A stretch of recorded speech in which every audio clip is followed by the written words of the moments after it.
Нека да ви разкажа как човек в България много лесно може да стане мултимилионер и да открие своето ново начало в живота си.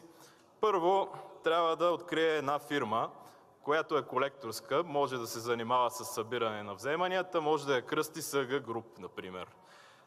След това трябва да познава Стоян Мавродиев, който е директора на Българска банка за развитие. Може да направи оборот от 57 000 лева за една година и да кандидатства за кредит.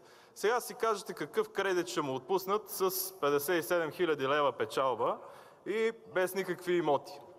Ще отпуснат кредит от 75 милиона 362 хиляди и 700 лева.